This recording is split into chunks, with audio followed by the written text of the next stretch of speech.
You know, the Bible says in 1 Corinthians 11, 1 கொரிந்தியர் 11ஆம் அதிகாரத்திலே வேதம் சொல்கிறது, I don't know whether you know this, நீங்கள் இதை அறிந்திருக்கிறீர்களா இல்லையா என்று எனக்கு தெரியவில்லை. but it says here in verse 3, 3ஆம் வசனத்திலே பார்க்கிறோம்,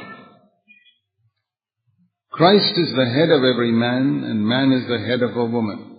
ஒவ்வொரு புருஷனுக்கும் கிறிஸ்து தலையா இருக்கிறார், ஸ்திரீக்கு புருஷன் தலையா இருக்கிறான். What does that mean? என்னுடைய பொருள் என்ன, அர்த்தம் என்ன?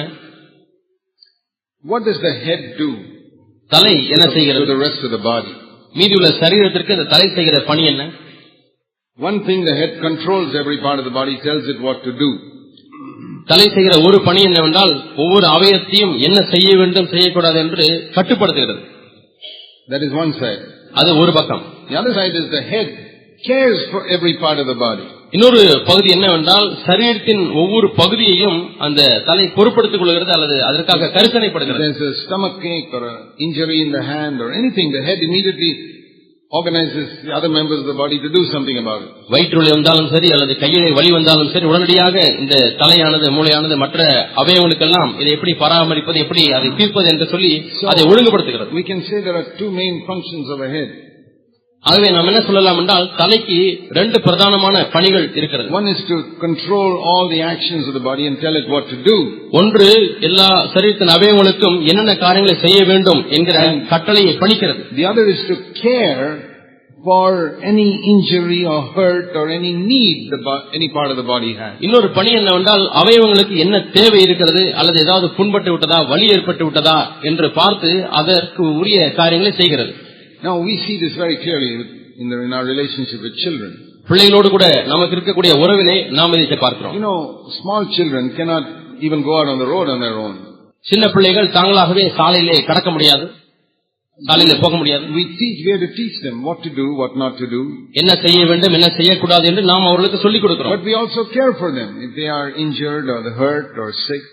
அதே சமயத்திலே பிள்ளைகளுக்கு வியாதி வந்து விட்டதோ அல்லது அடிபட்டு விட்டதோ நாம் அவர்களை பராமரித்துக் கொள்கிறோம், அதுக்கு சிகிச்சை கொடுக்கிறோம். Now in the same way, அதே விதமாக a man is to be the head of his wife in the same way. அதே விதமாக ஒரு மனிதன் தன்னுடைய மனைவிக்கு தலையா இருக்க வேண்டும். You got to be the head of your home, be controlling matters in your home. குடும்பத்துக்கு தலையா இருக்க வேண்டும், குடும்பத்தினுடைய காரியங்கள் எல்லாம் கட்டுப்படுத்த வேண்டும். But also caring for the needs and problems your wife may have. அதே சமயத்திலே உங்களுடைய மனைவிக்கு இருக்கக்கூடிய பிரச்சனைகள் அல்லது வியாதிகள் வந்துவிட்டால் அதற்காக நீங்கள் கரிசனை உள்ளவர்களாய் பராமரிக்க வேண்டும். I know that if your wife has cancer or something, you will take her to the hospital. You will do that. மனைவிக்கு கேன்சர் வந்து விட்டதனால் கண்டிப்பாக நீங்கள் ஆஸ்பத்திரிக்கு அழைத்து செல்வீர்கள், அது எனக்கு தெரியும். Even when she is not sick, வியாதி இல்லாத பட்சத்திலேயும் there can be other needs that your wife may have. மனைவிக்கு பலவிதமான பிற தேவைகள் இருக்கலாம். She may feel lonely, தனிமை என்ற உணர்வினாலே பாதிக்கப்பட்டிருக்கலாம். just trapped inside the four walls of a small house. ஒரு சின்ன வீட்டிலே 4 சுவர்களுக்கு இடையிலே அகப்பட்டுக் கொண்டு தனியாக இருந்திருக்கலாம், வெளியே எங்கும் போகாமல். We who are men sometimes don't realize that. மனிதர்கள் ஆண்களா இருக்கிற நாம் அநேக சமயத்தில் அதை உணராமல் இருக்கலாம். See, we go out and work and meet so many people, and that itself is a variety for us in our daily life. வேலைக்கு செல்லுகிறோம், அங்கே பலவிதமான மக்களை பார்க்கிறோம், பலவிதமான காரியங்களை பேசுகிறோம். அப்படி நம்முடைய வாழ்க்கைக்கு பல நிறங்களையும் பல வேறுபாடுகளையும் நமக்கு கொடுக்கிறது. எல்லா காரணம் ஈடுபட்டு இருக்கிறோம். But compare that with your wife, how she spends the whole day. ஆனால் உங்களுடைய மனைவி எப்படி தான் ஒரு நாள் முழுவதும் செலவழிக்கிறாள் என்று ஒப்பிட்டு பாருங்கள். Small children, சின்ன பிள்ளைகள் இருக்கிறார்கள். She doesn't see anybody but those small children for the whole day. நாள் முழுவதுமா இந்த சிறு பிள்ளைகளை காட்டிலும் வேறு யாரையும் பார்ப்பதே இல்லை.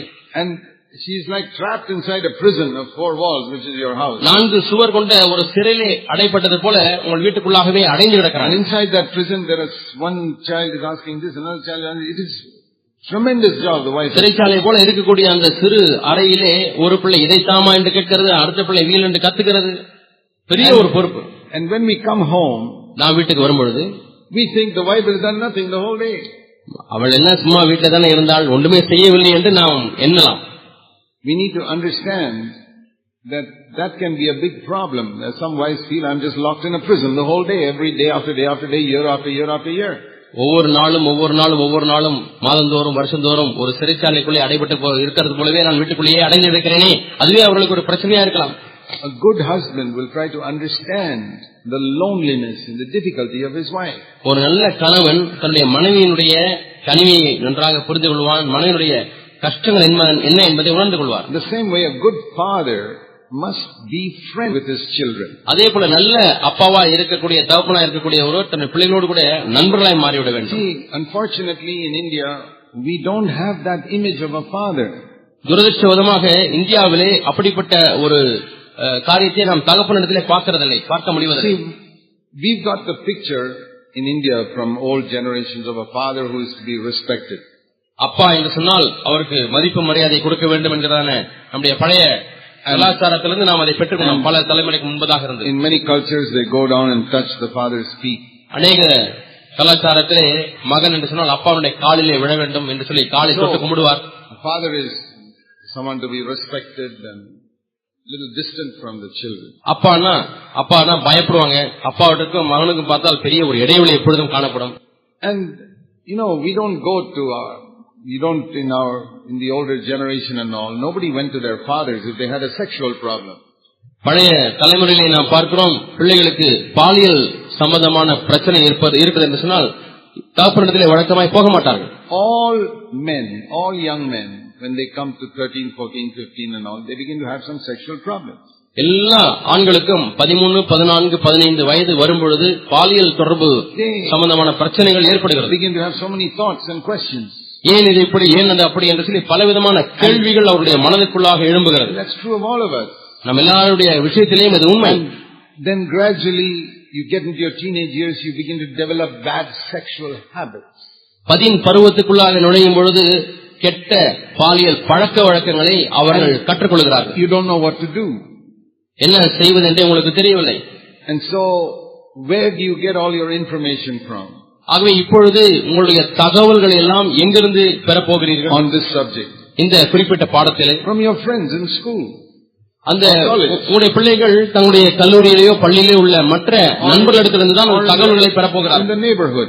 அல்லது பக்கத்து வீட்டு பையன்மாரிடத்திலிருந்து தகவல்களை பெறப்போகிறார்கள். How many of you, when you were 15, 16 years old, went to your father and talked about your sexual problems with him? உங்களில் எத்தனை பேர் 15 வயதா இருக்கும் பொழுது 16 வயதா இருக்கும் பொழுது பாலியல் சம்பந்தமான பிரச்சனைகளை குறித்து தகப்பனோடு கூட நீங்கள் அளவலாவினீர்கள், பேசினீர்கள்? I didn't do it. நான் அதை செய்யவில்லை. You didn't do it. நீங்கள் அதை செய்யவில்லை. Because we say father is not a friend, he is somebody to be respected like God. அப்பா என்று சொன்னால் அவர் ஒரு நண்பர் அல்ல, அவர் தேவனை போல நாம் மதிக்கக்கூடிய ஒரு பெரிய ஆள் என்றுதான் எண்ணிக்கொண்டிருக்கிறோம். We have to change that image in the next generation. அடுத்த தலைமுறையிலாவது நாம் இப்படிப்பட்ட ஒரு சித்திரத்தை நாம் மாற்ற வேண்டும், இப்படிப்பட்ட நிலைமையை மாற்ற வேண்டும். God is a father. தேவன் நல்ல தகப்பன். But he's also a friend. அதே சமயத்தில் அவர் நமக்கு நல்ல நண்பர். Even though he's a father, he's the perfect father. அவர் தகப்பனா இருந்தாலும் கூட அவர் ஒரு பூரண பிதாவாக தகப்பனாக இருக்கிறார். I can go to him with any problem. எந்த பிரச்சனை வந்தாலும் நாம் அவரிடத்திலே போகலாம். Even if the worst possible thing, I can go and tell him, Father, see, I'm having this particular problem. மிக மோசமான பிரச்சனையில் நான் மாட்டிக்கொண்டாலும் என்னுடைய அப்பாவிடத்திலே போய் தகப்பனிடத்திலே போய் பிதாவே தகப்பனே எனக்கு இந்த பிரச்சனை இருக்கிறது என்று நான் தேவனிடத்திலே போகலாம். Don't you think as fathers we should be like that to our own children? தகப்பனா இருக்கக்கூடிய நாம் நம்முடைய பிள்ளைகளுக்கு அப்படி இருக்க வேண்டும் என்று நீங்கள் எண்ணவில்லையா? Our children respect us but feel free to talk to us about everything. அப்பொழுது நம்முடைய பிள்ளைகள் நம்மை பார்த்து நம்மிடத்திலே மதிப்பும் செய்வார்கள், அதே சமயத்திலே நம்மோடு கூட விடுதலையாக பேசவும் செய்வார்கள். See, just because I can speak freely to God about everything doesn't mean I don't respect him. நான் தேவனிடத்தில் விடுதலையாக பல காரியங்களை குறித்து பேசுகிறபடினாலே அவரை நான் மதிக்கவில்லை என்று பொருள் அல்ல. So just because you allow your children to talk freely to you about everything doesn't mean they won't respect you. ஆகவே உங்களுடைய பிள்ளைகள் உங்களிடத்தில் விடுதலையோடு கூட சில காரியங்கள் எல்லாம் பேசுவதற்கு நீங்கள் அனுமதிக்கிறபடினாலே உங்கள் பிள்ளைகள் மதிக்காமல் போய்விடுவாரோ என்ற பயம் உங்களுக்கு தேவையில்லை. But we have always tried to keep our children, we talk only about food and things and not about the real problems they are facing in life. ஆகவே தகப்பனா இருக்கிற நாம் பிள்ளைகளிடத்தில் எப்படி நடந்து கொள்கிறோம் என்றால் ஏதோ ஒரு இடைவெளி விட்டே நான் பழகிறோம். சாப்பாடு சாப்பிட்டியாப்பா, என்ன ஃபீஸ் கட்டினியா, அது இது என்று தான் நான் பேசுகிற மொழிய அவருடைய உண்மையான பிரச்சனைகளை நாம் விளக்குகிறோம். Those are not their bigger problems. ஆனால் அவைகள் அவருடைய பெரிய பிரச்சனைகளே அல்ல. The big problem is in their school or college they may be friendly with some girl.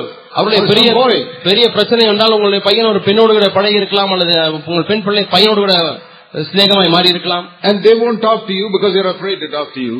உங்களிடத்திலே வந்து பேச முடியாது ஏனென்றால் பேசுவதற்கு பயம். And then they get into serious problems. பெரிய பிரச்சனை மாட்டிக்கிட்ட பிறகு and then afterwards you discover about it. நீங்கள் தான் அதை கண்டுபிடிக்கல. ஐயோ இப்படி போய் பையன் மாட்டிக்கொண்டானே. Whose fault is it? யாருடைய தப்பு? You say, what a boy you are to go and behave like that. என்ன பையா இப்படி போய் நீ மாட்டிக்கிட்டேன்னு சொல்லி சொல்லுகிறீர்கள். I say to you, what type of father you are that poor boy could not come to you when the problem started. பிரச்சனை ஆரம்பிக்கும் பொழுதே பையன் உங்களிடத்துல வர முடியாத அளவுக்கு நீங்கள் எவ்விதமான தகப்பனா இருந்திருக்கிறீர்கள். You know, all of us have been failures as fathers. தகப்பனா இருக்கிற நாம் எல்லாருமே பல விதங்களிலே நாம் தவறி இருக்கிறோம். I have 4 sons, they're all born again. எனக்கு 4 மகன்கள் உண்டு. 4 மகன்களுமே மறுபடியும் பிறந்திருக்கிறார்கள். When I look at myself, I say, Lord, I made so many mistakes as a father. ஆனால் நான் என்னை பார்க்கும் பொழுது ஐயோ ஆண்டவரே நான் எவ்வளவோ தவறுகளை தகப்பனாக இருந்து செய்திருக்கிறேனே என்று எண்ணுகிறேன். But one thing, I try to be friends with my children. ஆனால் ஒரு காரியம், நான் என்னுடைய பிள்ளைகளோடு கூட நண்பனா இருப்பதற்கு முயற்சித்திருக்கிறேன். Even today, இன்றைக்கும் கூட I want them to speak frankly with me about everything. எல்லா காரியங்களையும் என்னோடு கூட ஒரு நண்பனை போல பேச முடியாது நான் அவர்களுக்கு அனுமதி கொடுத்திருக்கிறேன். They do something wrong, come and tell me.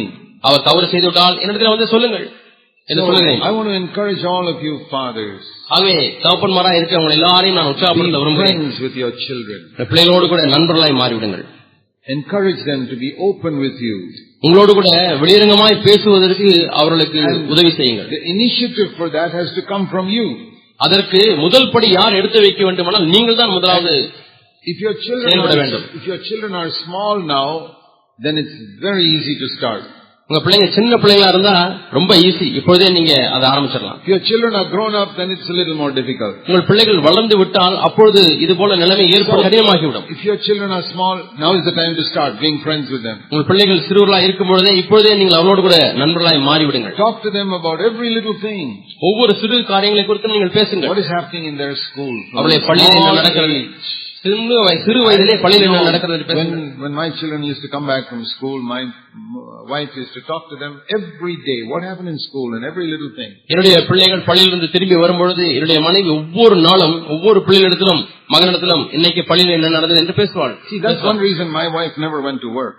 இந்த ஒரு காரணத்தின் நிமித்தமாகத்தான் என்னுடைய மனைவி வேலைக்கு அவள் செல்லவில்லை. She wanted to be at home because she felt that helping these children is more important than making money and living more comfortably. அதிகமாய் பணம் சம்பாதித்து இன்னும் சொகுசாய் வாழுவதை காட்டிலும் பிள்ளைகளை பராமரித்து அவளை ஒழுக்கமாய் வளர்ப்பது முக்கியம் என்று என்னுடைய மனைவி உணர்ந்து கொண்டார். Every day she would talk to them.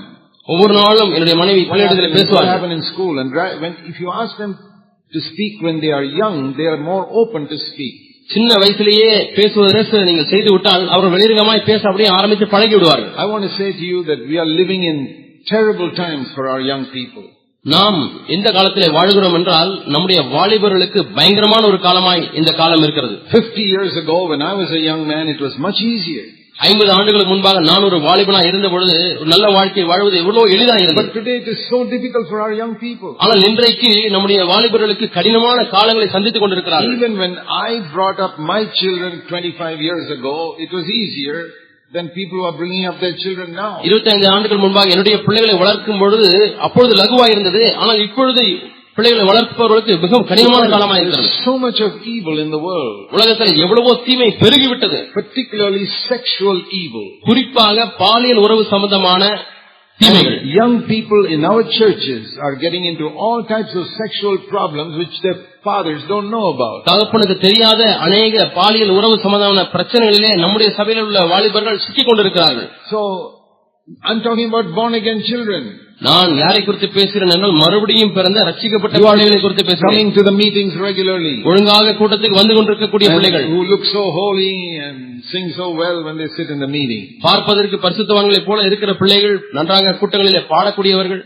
The only way you can protect them is by being very friendly with them. அவர்களை பாதுகாப்பதற்கு ஒரே வழி என்னவென்றால் அவர்களோடு கூட நீங்கள் நண்பர்களாய் மாறிவிடுங்கள். Don't be hard on them if they made a mistake. அவர் தவறு செய்து விட்டால் அவர்கள் மீது கடினமாய் நீங்கள் வர வேண்டும். Because if you are hard on them, then they will never tell you the truth next time. ஏனென்றால் நீங்கள் அவர்கள் மீது கடினமாய் நீங்கள் நடத்தினீர்கள் என்று சொன்னால் அவர்கள் செய்கிற தவறுகளை சொல்லவே மாட்டார்கள். And if you talk to them as though you never had any sexual problem when you were young, நீங்கள் பையனாய் இருக்கும் பொழுது எந்த பிரச்சனையுமே நான் சந்திக்காதது போல நீங்கள் நடந்து கொண்டால் பாலியல் சம்பந்தமான பிரச்சனை, then you are a liar. நீங்கள் ஒரு பொய்யன்.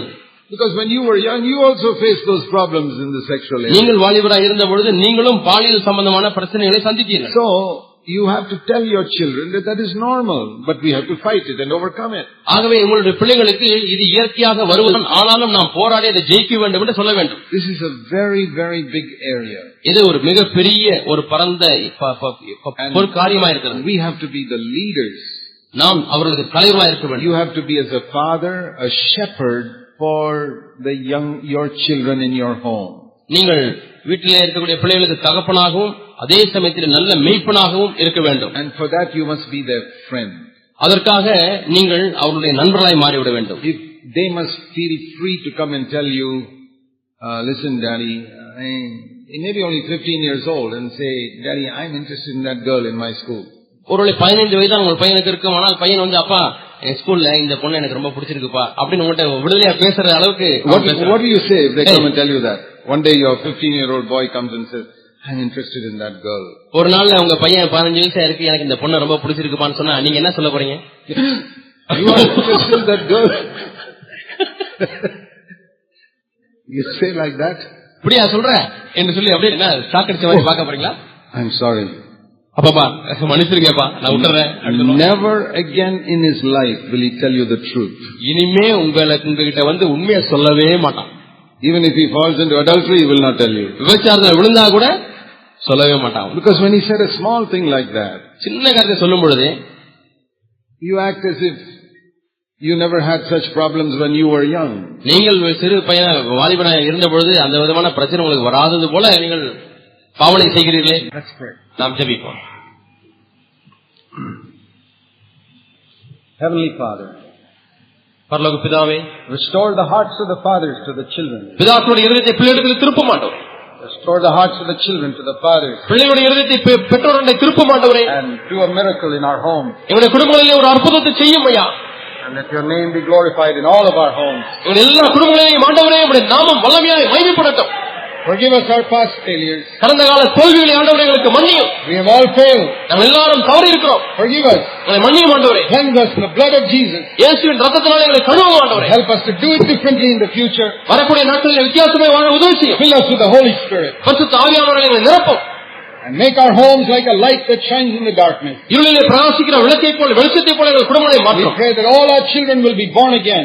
எல்லா பிள்ளைகளும் ஆண்டவரே மறுபடியும் பிறக்க வேண்டும். None of them will be lost and go to hell. ஆண்டவரே யாரும் மனம் திரும்பாமல் நரகத்துக்கு போக கூடாது ஆண்டவரே. In Jesus' name. இயேசுவின் நாமத்தில் பிதாவே. Amen. ஆமென்.